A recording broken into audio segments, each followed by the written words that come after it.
juve ju vjen keq, ndjeni keq ju që 28.000 dëshmorë janë në vargjet e dëshmorëve, e kanë një varg ku nderohen dhe kujtohen çdo vit. Ndërsa bashorti juaj, komandanti i përgjithshëm, ndodhet në vargjet publike të Tiranës. Kjo ju bën të ndjeni keq? Unë për këtë jam ndjer shumë keq, është një nga momentet më të vështira në jetën time, sepse këtë e përjetova në burg, vetëm, e mora vesh pasi akti i shëmtuar që kryer, dhe natyrisht e një akt makabër, si thuash, edhe me vështirësi e ka përceva.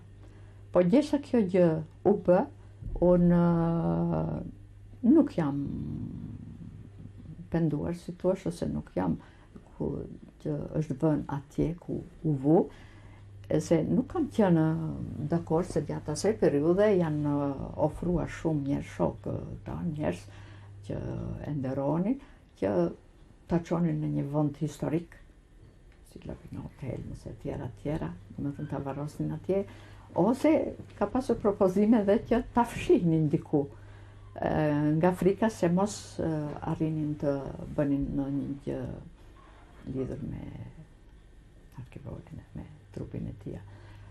Jo, nuk kam qenë dakord, dhe kam thënë, ai duhet të rri aty në mes të popullit, ai ka shkruar një libër, më thënë në mes njerëzve të thjeshtë.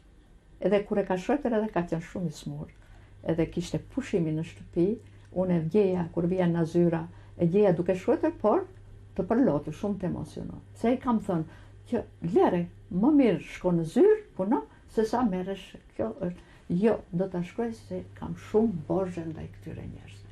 Prandaj duke pas këtë parasysh, le të rri atje ku është në mes njerëzve të thjeshtë.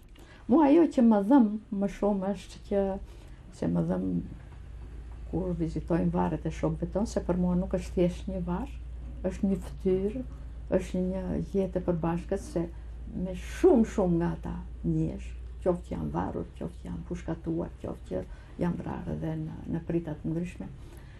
Natyrisht është shumë e dhimbshme që ato janë 20-22 vjeç kanë qenë.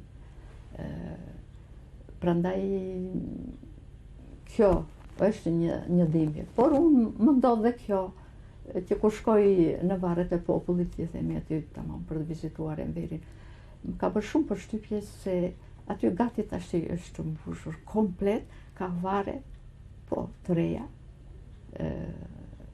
20-22 vjeçar. Janë të rinj që janë vrarë në kushte gjatë emigracionit, në incidentet e Otrantos, më kanë thënë bile që gjatë rrugëve tona ka shumë lapidare që të këtyre të rive që janë vrarë në incidente të ndryshme. Janë me faj, sidoqoftë ata kur po bëhet një brez i tërë i humbur, si thua, në këtë situatë. Kjo çështje nuk është më vetëm e familjeve të tyre, që kanë bërë ato varre me hekura, me lule. Kjo është një çështje që i përket shtetit tonë, shoqërisë tonë, është një brez tjetër i humbur që ndaj të cilit, që duhet, për të cilët neve duhet të na dhimbet. Ajo është rinia tonë, pjesa tonë, e jetës tonë, e shoqërisë tonë. Kështu që ndryshe do pare, ndryshe do drejtuar dhe kjo çështje. Ju kaluat ke të rinj të humbur në këta 10 vjet, po unë do kthehesha edhe një herë gjatë periudhës kur humbën jetën e 28.000 njerëz, kryesisht të rinj. Është një periudhë për cilën sado që unë të vazhdoj të pyes, sado pyetje të kërkoj nga historia, ju do ta mbroni. Por ka një moment kur njeriu pranon që ka dhe gabime. Edhe ne gabuam gjatë luftës. Ku do ndalonit ju? Çdo përmendni ju si gabim tuaj, gabim të komunistëve gjatë luftës? Shiko Rodina, sot neve, po bashkë bisedojmë për një përvjetor që të një fitore që i solli atë tonë çlirimin. Fakti që neve flasim për një fitore të madhe, një fitore nuk mund të arrihet po të jetë gabuar. Prandaj unë mendoj që jo vetëm s'është dita për të folur për gabime, por domethënë vetë fitoria tregon që nuk jam për gabime. Domethënë edhe unë nuk jam njeriu duke qenë se si thua ka pas dhimbje, sakrifica, siç ka kur lind një fëmijë, si thua. E natyrisht në qoftë se doktori bën një gabim, ajo fëmijë edhe vdes. Po fakti që neve fituam, domethënë dhe luftuam për një shtet të ri, ose domethënë shliruam vendin pastaj për një shtet të ri, për një shoqëri të emancipuar që i qëndroi për 50 vjet, kjo tregon që nuk kanë pesh gabimet. Në Shqipëri u festuan jo pak 28 dhe 29 nëntori. Për Nexhmi Hoxhën, të vend e Enver Hoxhës, komandantit përgjithshëm, pati në një ftesë? Jo, ftesë nuk ka, dhe unë këtë ftesë nuk e prisja si e shoqja e Enver Hoxhës. Këtë duhet të... Unë mund ta pretendoja, domethënë edhe është e natyrshme, edhe ti e shtron pyetjen, për aq sa kam dhënë për këtë festë, për këtë fitore, si thua, të mos flasim për 50 vjet jetë e luftë gjerë në fund.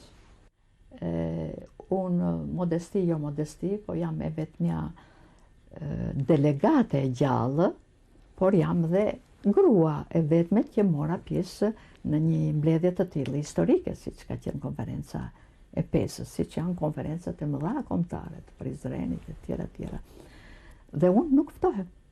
Juve ju bën përshtypje që Ramiz Alia, ish bashkëpunëtori juaj i ngushtë, ftohet dhe nuk ekziston ajo frika ndaj tij, si kundër jush. Ju bën përshtypje ky fakt?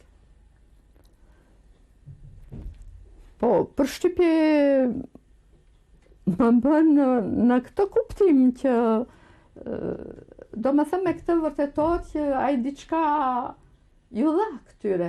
Si thua, prandaj ata janë dakord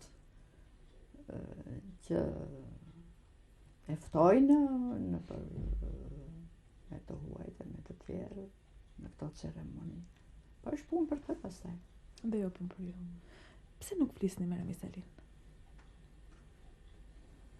Unë nuk i kam ndërprerë lidhjet shumë kohë përpara, edhe mund të them konkretisht që nga rrëzimi i monumentit. Tashi duan të thonë që Enver Hoxha bëri gabim që ka zgjedhur Ramiz Alin. Unë them jo, Enver Hoxha nuk ka bërë gabim, sepse Ramiz Alia ishte i vetmi kandidat i përshtatshëm për të zëvendësuar në tashme, se kishte atë përgatitje, më thënë, ose nuk ishte një kandidat tjetër në rrethin tonë të byros politike ose të komitetit qendror.